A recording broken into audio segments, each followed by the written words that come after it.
Aubrey's POV. Dahan-dahan ko minulat ang mga mata ko, pero agad din ako napapikit na maramdaman ko ang pagkirot ng ulo ko. Nasa puko pa yon. Mabigat din ang pakiramdam ko. Mahina ako napaungol. Anak! Gising ka na! Narinig kong sabi ni Mama.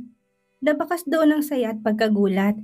Gumalaw ako sa pagkakahiga at nang akmang tatayo ako nang pigilan niya ako. Don't move too much, anak. Kailangan mo magpahinga. Nang imulat ko mga mata ko, tumambad sa akin ang maputing paligid at ang kakaibang amoy. Kumunot ang noo ko ng pagtantong nasa ospital ako. Pilit kong inaalalang huling nangyari at nang maalala ko yon, napahawak ako sa kumot na nasa katawan ko. Hindi ko alam pero kinakabahan ako sa pwedeng mangyari at sa dahilan nun. Nasa pukong tiyan ko habang nagtataka. Anong nangyari, Ma? Usisa ako habang seryosong nakatingin sa kanya. Bumuntong hininga si Mama at bahagyang yumuko. Lumapit pa siya sa akin at hinawakan ng mga kamay ko. Marahan niya yung pinisil. Last night, umuwi ka sa bahay na umiiyak. Niyakap mo kami ng papa mo habang sinasabi mong nasaktan ka. I'm sorry anak if you're in this situation dahil sa amin. Simula ni Mama. Alam kong nahihirapan ka sa ginawa namin sa'yo na ipakasal kay Sydney. At ngayon nasaktan ka niya. Nasasaktan din ako. Nasasaktan ako sa tuwing umiiyak ka anak. I'm sorry. Nagsimulang tumulo ang luha sa mga mata ni Mama. Pinahid niya yon. Walang emosyong rumihistro sa mukha ko habang inaalala ko ang nangyari. Biglang bumalik lahat ang nangyari sa restaurant na yon kung saan nakita ko si Sydney kahalikan si Vivian at ang kwintas na binigay niya sa akin at sa babaeng yon. Muling bumalik lahat ng sakit na parang kanina lang nangyari. Hindi ako umimik. Saglit na pumikit at tumingala si Mama. Pero alam mo anak, sa kabila ng sakit na nararamdaman mo, may maganda pa rin nangyari.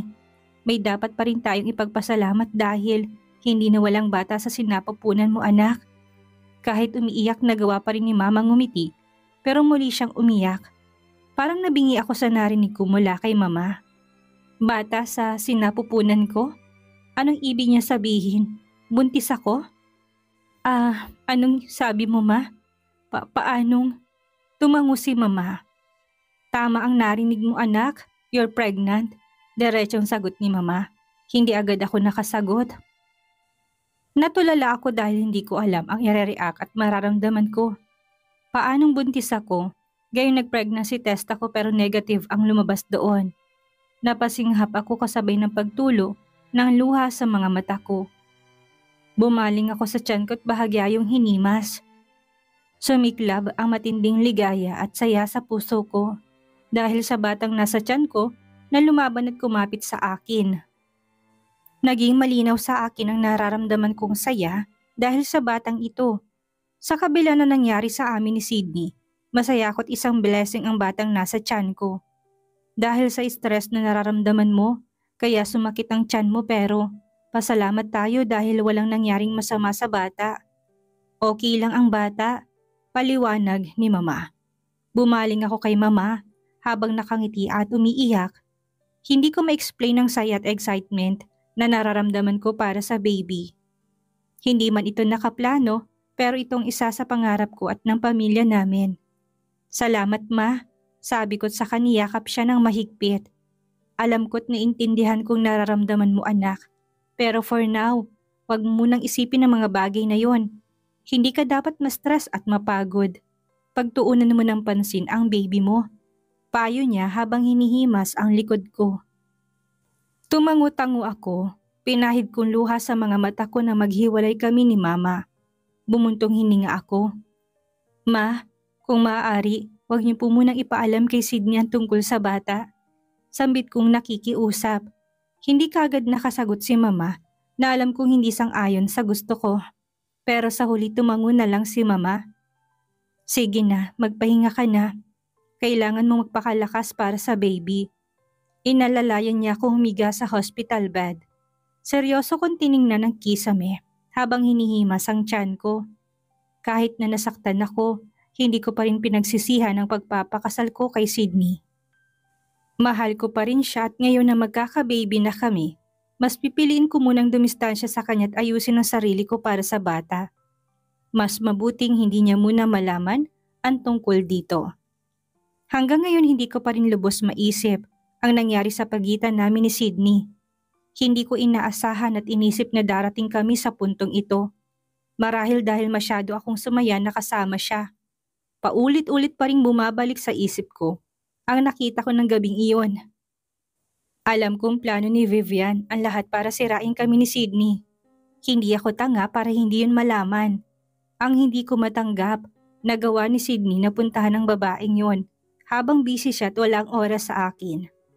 Nagawa pa niyang bigyan ng necklace si Vivian na katulad ng sa akin. Ang sakit nun para sa akin dahil pakaramdam ko. Hindi pa niya tuluyang nakakalimutan si Vivian. Tapos ngayon, hindi man lang niya nagawang magpakita sa akin.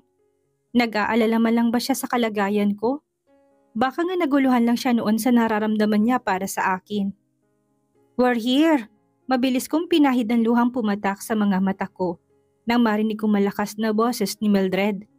Yumuko ako. Inayos ko munang mukha ko bago nag-angat ng tingin. Agad akong ngumiti kahit alam kong wala doon ang saya. Tumambad sa akin ang mga kaibigan ko. Baka sa pag-aalala sa kanila. Kamusta na Aubrey? Are you okay? Nag-aalalang tanong ni Alexa. Lumapit pa siya sa akin habang nakatingin sa itsura ko. Sobrang nag-worry kami sa iyo nang malaman naming nasa ospital ka. Segunda pa niya. Tama si Alexa Aubrey. Nag-alala kami sa kalagayan mo. Ano, kamusta? Okay ka na ba? Sabi naman ni Mildred na upo sa gilid ng kama. Lahat kami sa office nag-aalala nang malaman naming nandito ka. Pahayag naman ni Harold. Ngumiti ako sa kanila, saka umiwas ng tingin. Sa kabila ng sakit na nararamdaman ko, lumitaw pa rin doon ang saya na hatid ng comfort na nagmumula sa mga taong mahalaga sa akin. I'm okay. Okay na ako kaya wag na kayong mag-alala sa akin. Sabi ko, gustong tumulo ng luha sa mga mata ko pero pilit ko yung pinipigilan. Sure ka ba? Ano ba talagang nangyari sa iyo ha? Usisa ni Alex. Umupo na rin siya sa gilid ng kama habang nakatayo lang si Harold sa dulo ng hospital bed. Siya nga pala, may dala kaming prutas for you, Aubrey, para mabilis kang gumaling. Sabi ni Harold at tinaas ang plastic na hawak na may lamang mga prutas. Ngumiti ako. Salamat Harold, sabi ko. Pasalamat ako at nagsalita si Harold para hindi ko masagot ang tanong ni Alexa. Hindi pa ako handang malaman nila ang nangyari.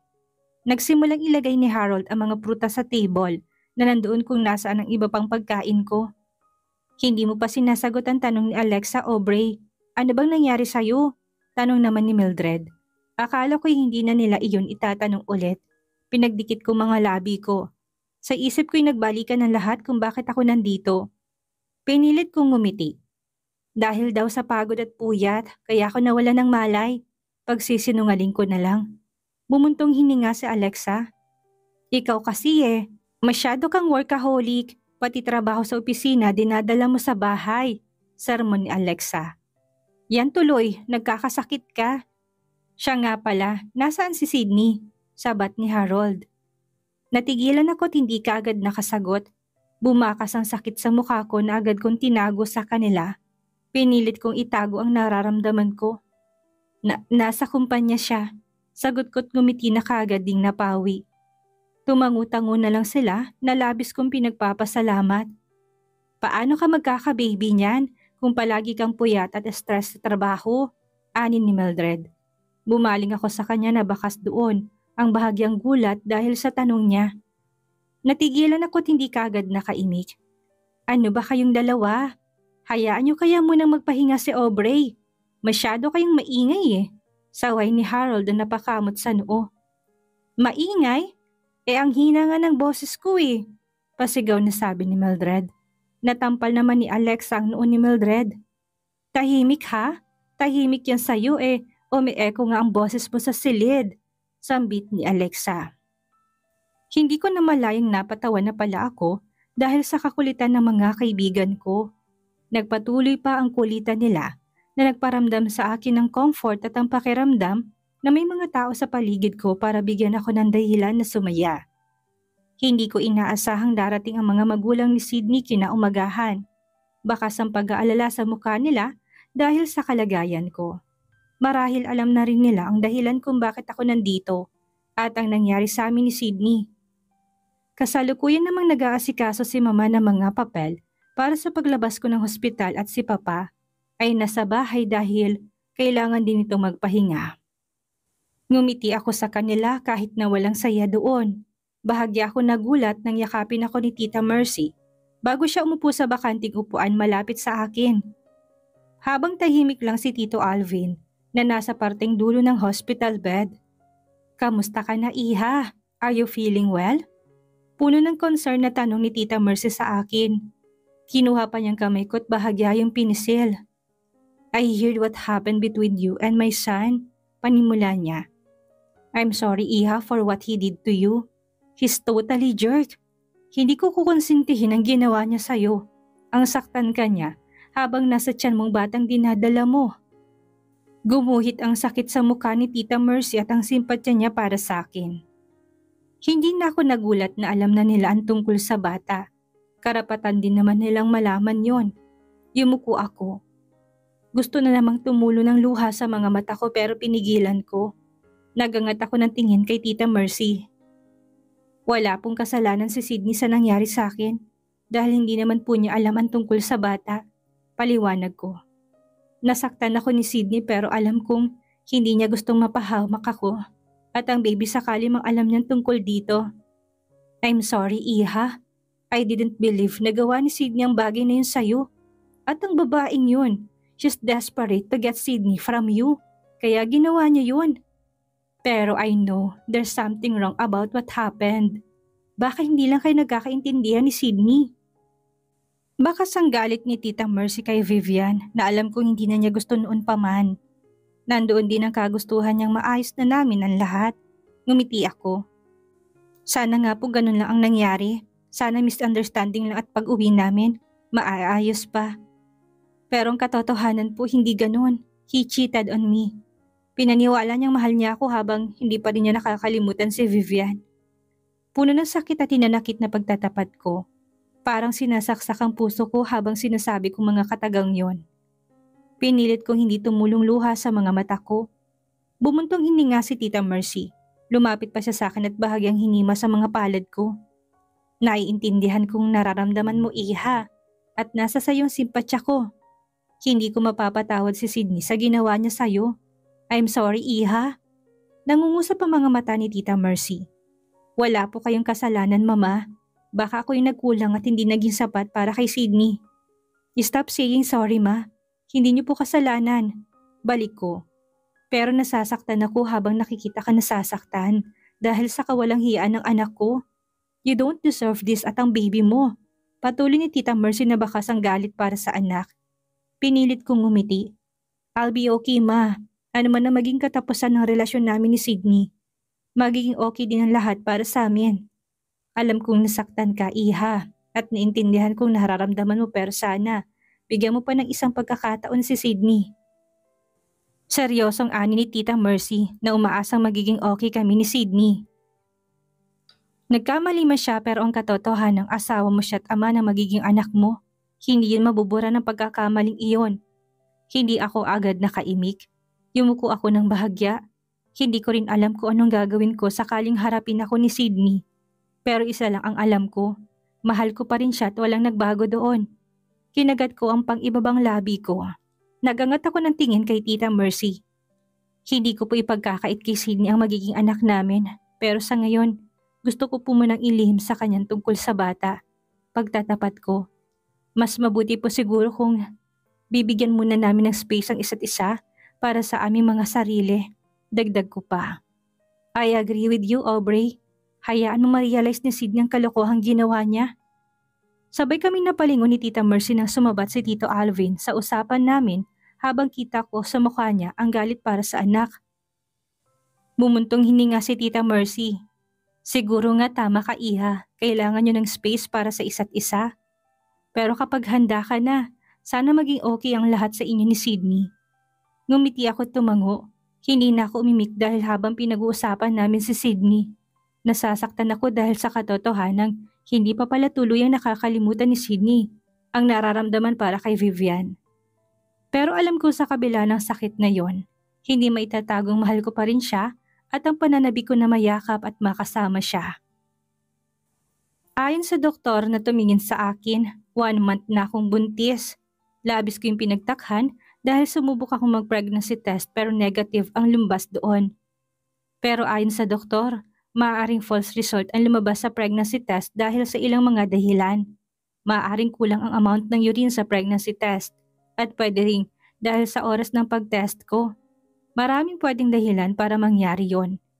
Umasa akong hindi ako buntis noon, pero nakakapagtaka nga ang kakaibang nararamdaman ko. Nahihilo ako, may mga ayaw akong amoy at pagkain. Yun na palang sintomas ng pagbubuntis ko na akala ko'y hindi. Bumuntong hininga ko habang nakasandal sa headboard ng hospital bed. Bumaling ako sa tiyan ko na hindi pa mahalatang buntis ako. Marahan ko yung hinimas at hindi ko napigilang mapangiti. Mahal na mahal ka ni Mommy, mahina akong sabi. Hindi ko alam kung saan ko ilalagay ang sayang nag-uumapaw sa puso ko dahil sa pagbubuntis ko. Ganito palang pakiramdam kapag magiging isang ina ka na. Pakiramdam ko'y naging buo at tunay na babae na ako. Hindi na nga ako makapaghintay na makitang batang nasa tiyan ko. Lahat ng mga tao sa paligid ko'y masaya para sa bata at excited silang mailuwal ko yon at makalong nila. Matagal na rin namang hinihiling nila mama at ng pamilya ni Sydney ang magkaroon ng apo at malapit na yung matupad. Aubrey, parang may kung ano sa tiyan ko nang marinig kong boses na yon na hindi ko makakalimutan. Parang may binuhos sa tiyan ko. Ang sarap nun sa pandinig na pumuno sa pananabik na nararamdaman ko para sa kanya.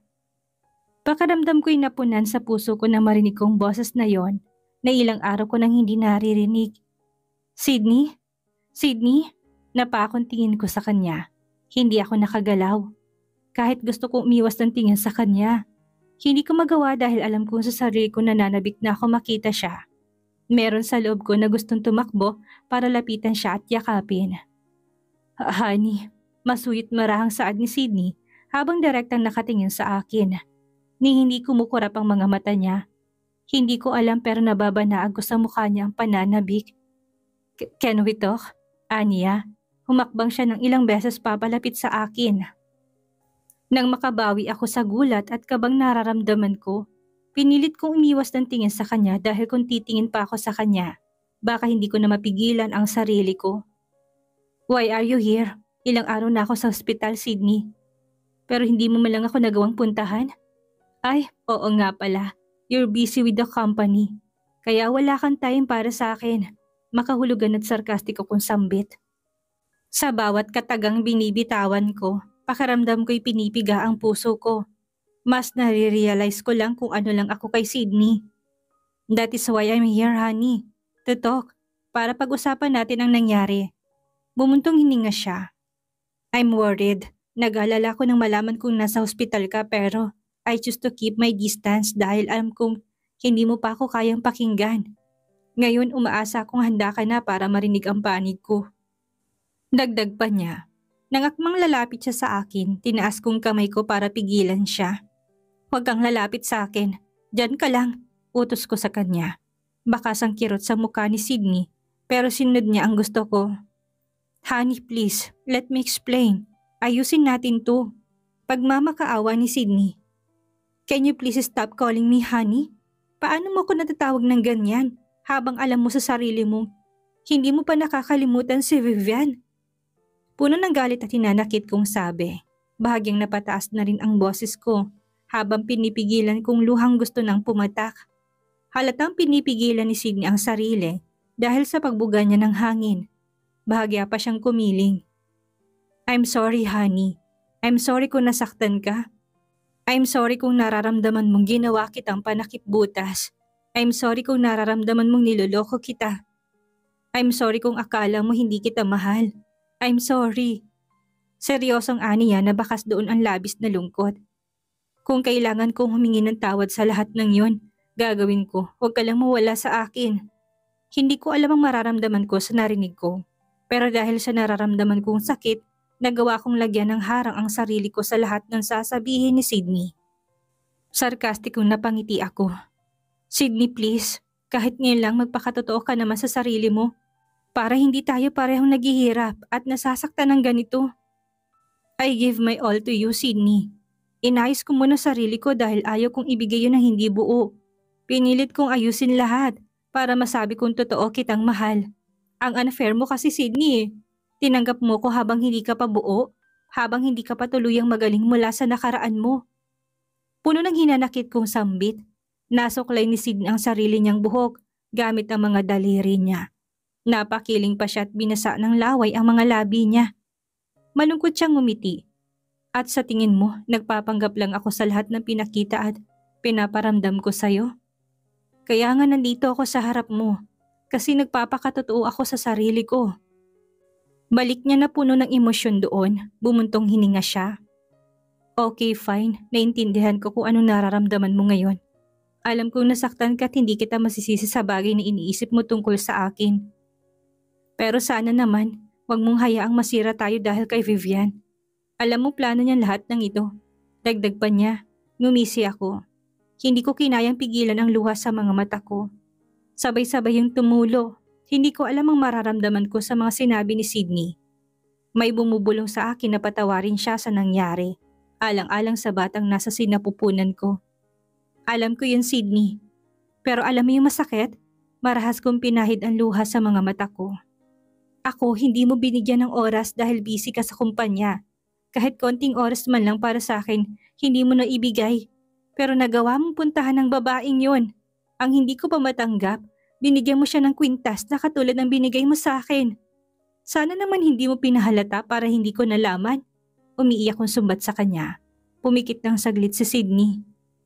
I'm sorry, honey. Alam ko mali ako na nakipagkita ako kay Vivian. Pero wala akong intensyon na balikan siya o kung ano man. I already done with her because I don't love her anymore. At yung kwintas, hindi ko alam kung saan nakuha ni Vivian yun. Kung paano niya nalaman ang tungkol doon. Pero hindi ko yun binigay sa kanya. Wala na ako nararamdaman kay Vivian simula nang ma-realize kong ikaw nang mahal ko. Paniwalaan mo naman ako. Patuloy ni Sydney habang baka sa mukha ang pagmamakaawa. Pumikit ako at umiwas ng tingin sa kanya. Pilit na pinoproseso ng isip ko mga sinabi ni Sydney. Naguguluhan ako. Hindi ko alam ang paniniwalaan ko dahil maging ang isip ko nagtatalon sa dapat kong gawin. Pinahid kong luha sa mga mata ko. Pinagdikit ko mga labi ko sa kanag-angat ng tingin kay Sydney. I'm sorry, Sydney. Pero siguro sa pagkakataong ito, mas mabuti nang bigyan muna natin ng space ang isa't isa para magkaroon tayo ng pagkakataong mag-isip. Malungkot kong sabi. Agad din ako umiwas ng tingin para itago ang totoong nararamdaman kong nakarehistro sa mukha ko. Hindi agad nakasagot si Sydney. Napaawang pambibig niya. Seryoso ka ba, honey? You want space? Bakit kailangan nating layuan ang isa't isa kung pwede naman nating ayusin ito? Please, honey. Huwag mong hayaan na maging ganito tayo dahil kay Vivian. Hindi ba't sabi mo, ipaglalaban mo ako? Bakit ngayon parang sinusuko mo na ako? Gumuhit ang sakit sa boses niya. Dahil itong mas makakabuti para sa atin, Sydney. Kapag nagkaroon tayo ng space sa isa't isa, may isip natin ang mga bagay na nangyari hanggang sa ma-realize natin kung ano ba talaga tayo. Kapag sigurado ka na sa nararamdaman mo. Nandito pa rin ako para tanggapin ka pero sa pagkakataong ito, kailangan muna nating layuan ang isa't isa. Kasabay nun ang pagtulo ng luha sa mga mata ko, dulot ng matinding sakit. Ngumisi si Sydney. Bahagya ako natulala sa kanya na makita kong nanunubig niyang mga mata. Bahagya pa siyang kumiling na bakas ang sakit at lungkot sa mukha niya. I don't need space, honey. Kasi ako, sigurado ako sa nararamdaman ko para sa'yo. I love you. Mahal kita at alam ko yun, honey. Please, wag naman ganito. Nadurog ang puso ko na makita kong pagpatak ng luha sa mga mata ni Sydney. Mabilis na yung pinahid at yumuko. Gusto kong bawiin ang sinabi ko, pero alam kong yun ang dapat at mas makakabuti para sa aming dalawa. Gusto ko siyang yakapin, pero hindi ko pwedeng gawin. Muling pumatak ang luha sa mga mata ko. Hindi naman kita susukuan, Sydney eh. Kailangan lang nating gawin ito para ma-realize ang lahat. Kung talagang totoong nararamdaman mo para sa akin, patunayan mo hanggang mawala ang doubt sa puso ko. I'm still here. Dahil kahit nasaktan mo ko, mahal pa rin kita. Pero ngayon, itong dapat nating gawin. Hindi ko na napigilang mabasag ang boses ko dahil sa pag-iyak. Parang pinipiga ang puso ko dahil sa matinding sakit pero wala akong magagawa. Honey, tanging nasambit ni Sydney.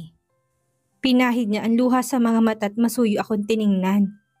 Ngumiti si Sydney kahit bakas ang sakit doon. Kung wala na akong magagawa para baguhin ang desisyon mo, tatanggapin ko yon. Pero hindi ako titigil para patunayan ang nararamdaman ko para sa'yo. I love you, honey. Bumuntong hininga siya. Saglit siyang hindi umimik. I'm sorry kung nasaktan ka. Kailangan mo nang magpahinga at magpagaling. I'm worried. Tumango si Sydney. Pinagdikit pa niyang mga labi saka nagpamulsa. Pumihit siya patalikod at nagsimulang humakbang palayo. Parang slow motion yon sa paningin ko. Gusto ko siyang pigilan. Sydney, mag-iingat ka. I want you to be happy at gusto ko matupad pa rin ang pangarap mo. Sambit ko. Saglit na huminto si Sydney pero hindi na siya umimik at lumingon sa akin hanggang mawala siya sa paningin ko. Sunod-sunod na tumulong luhang tila ulan sa mga mata ko. Bahagi ako napatingala at napakiling. Parang dinudurog ang puso ko sa katotohanan. Sa pagkakataong ito maghihiwalay muna kami ng landas ni Sydney. Gusto kong sumigaw para ilabas ang sakit pero hindi pwede. Tahimik akong umiyak. Patuloy ang pag-agos ng luha sa mga mata ko, kasabay ng matinding sakit na umaagos sa puso ko. Eto na muna kami ngayon. Kailangan naming maghiwalay ng landas para sa sarili namin. Para sa maraming bagay na dapat naming ma-realize. Pero ang katotohanang mahal ko pa rin si Sydney. Hindi yun mawawala. Isang araw na ang lumipas simula nang makalabas ako ng hospital. Maayos ng pakiramdam ko. Pero kailangan ko pa rin magpahinga ng maayos dahil sa kalagayan ko. Ayon sa doktor, hindi raw ako dapat mapagod at ma-stress dahil sa pinagbubuntis ko. Kailangan kong ingatan ang sarili ko para sa magiging anak namin ni Sydney. Bumuntong hininga ko habang nakahiga sa kama. Marahan kong hinimas ang tiyan ko na bahagya ng umuumbok. Ngumiti ako dahil every time na hinahawakan ko yon, nararamdaman kong connection namin ng anak ko. I'm so excited to see you, baby. Mahina akong sabi. Sa kabila ng nangyayari sa amin ni Sydney, nandito pa rin sa puso kong saya't ligaya dahil sa bata. Napawing ngiti sa mga labi ko nang maalala ko ang huling pag-uusap namin ni Sydney. Bumalik sa isip kong pagtalikod niya sa akin dahil yun ang gusto kong gawin niya, pero sa totoo'y gusto kong bumalik kami sa dati. Yung nararamdaman ko pang pagmamahal niya para sa akin. Namalayan ko na lang ang muling pagpatak ng luha sa mga mata ko dahil sa lungkot at sakit na nararamdaman ko. Buong magdamag kong iniisip ang lahat na nangyayari sa amin ni Sydney at narealize kong baka hindi pa ganun kalalim ang pagmamahalan namin sa isa't isa para mapunta kami sa ganitong sitwasyon. Baka kailangan muna naming maintindihan ang sarili namin. Pinahid kong luha sa mga mata ko at tumingala, pumikit ako at bumuga ng hangin. Saglit akong tumingin sa tiyan ko, saka nagpa siyang bumaba ng kama ko. Pasado 5:00 pa lang ng hapon ayon sa wall clock na nasa tapat ng kama ko. Tumungo ako sa bintana ng kwarto ko. Humalakip-kip ako tahimik na tumayo doon para pagmasdan ang dumidilim na paligid. Namimiss ko na kaagad ang mga bagay na ginagawa ko doon. Namimiss ko nang magtrabaho, lumabas kasamang mga kaibigan ko. At higit lalo ang makasama si Sydney habang yakap siya. Anak, kumurap ako't napalingon kay mama. Nakapapasok lang ng silid ko. Seryoso niya akong tinignan habang papalapit sa akin. Pilit akong ngumiti at hindi umimik. Bakas ang lungkot at simpatya sa mga mata ni mama habang nakatingin sa akin.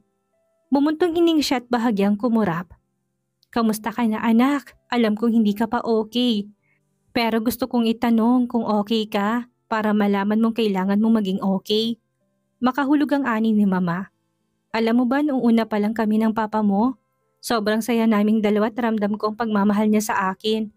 Pero nang tumagal na kami, palagi kami nag-aaway dahil sa maraming bagay na kahit konting dahilan, pinag-aawayan namin. Tumawa pa si mama dahil sa pagbabalik-tanaw niya. Nung una, tinanong ko sa sarili ko, kinasal lang ba kami para mag-away?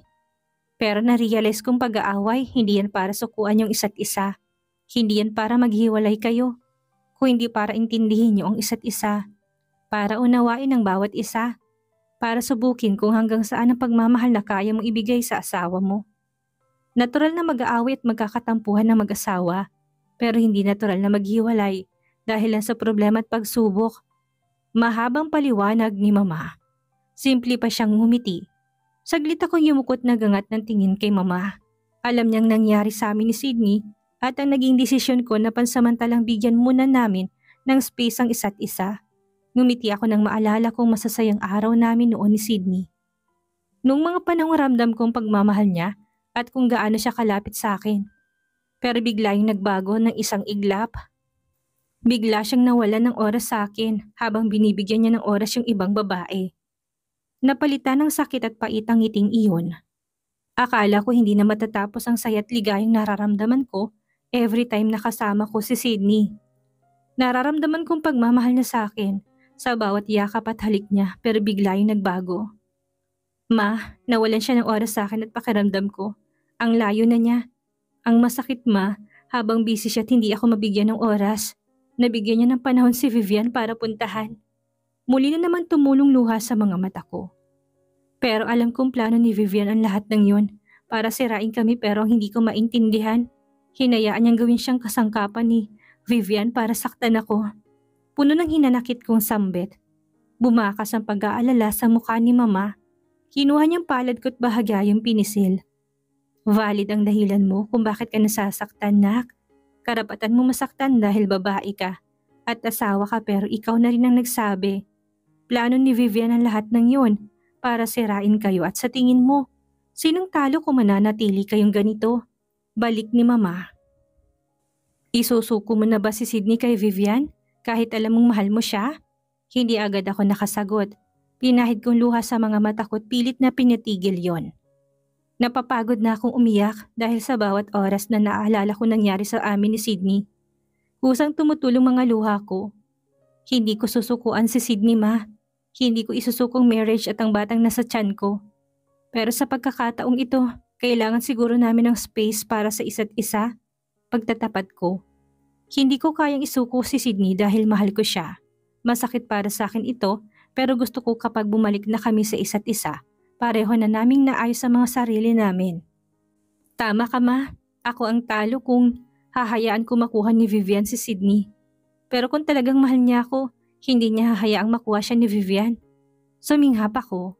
Kailangan ko ng oras at panahon para isipin at tanggapin ang nangyarit. Kailangan kong ihanda ang sarili ko para tanggapin ulit si Sydney sa buhay ko ng buot walang pagdududa. Pinagdikit ni Mama ang mga labi niya sa kaniyakap ako ng mahigpit. I'm sorry, anak, kung nahihirapan ka ng ganito dahil sa naging desisyon namin ng papa mo. Paghingi niya ng paumanhin. Hindi mo kailangang mag-sorry, Ma, dahil hindi ko pinagsisisihang kinasal ako kay Sydney. He's still the man I love at hindi yun mababago dahil sa nangyari. Paliwanag ko. Ang pagdating ni Sydney ang magandang nangyari sa buhay ko, Ma, at dahil yun sa inyo, dagdag ko pa. Bumitaw si Mama sa pagkakayakap sa akin. Marahan niyang hinimas ang ulo ko at ngumiti. You've grown already at alam kong kaya mo nang i-handle ang mga desisyon na gagawin mo. Nandito lang kami ng papa mo kung kailangan mo ng tulong. You're still the baby girl we have at hindi magbabago kahit malaki ka na. Masayang ani ni Mama. Ngumiti ako. Salamat, Ma. Alam kong nandyan kayo palagi para sa akin. Muli ko siyang niyakap ng mahigpit. Iba pa rin kapag magulang ang nag-comfort sa'yo. Nakakabawas ng bigat. Sana lang hindi mapagod si Sydney na unawain ako sa naging desisyon ko. Na-realize ko mga bagay na nangyarit na intindihan kong hindi intensyon ni Sydney. Nasaktan ako pero may mga bagay na hindi ko matanggap at nasaktan ako sa ginawa niya. Aayusin ko muna ang sarili ko hanggang mawala ang sakit at pagdududa ko sa pagmamahal na ibinibigay niya sa akin pero hindi ibig sabihin noon na isusuko ko na siya. Mahal ko si Sydney. Pero sa pagkakataong ito, kailangan ko tong gawin para sa aming dalawa. Hanggang kailan kaya magagawang tikisin ni Aubrey si Sydney? Gayong mahal naman niya to. Hahayaan niya bang patuloy silang masira dahil kay Vivian? Ano kayang gagawin ni Sydney kapag nalamang buntis si Aubrey? Yan ang ating aalamin sa susunod nating kabanata.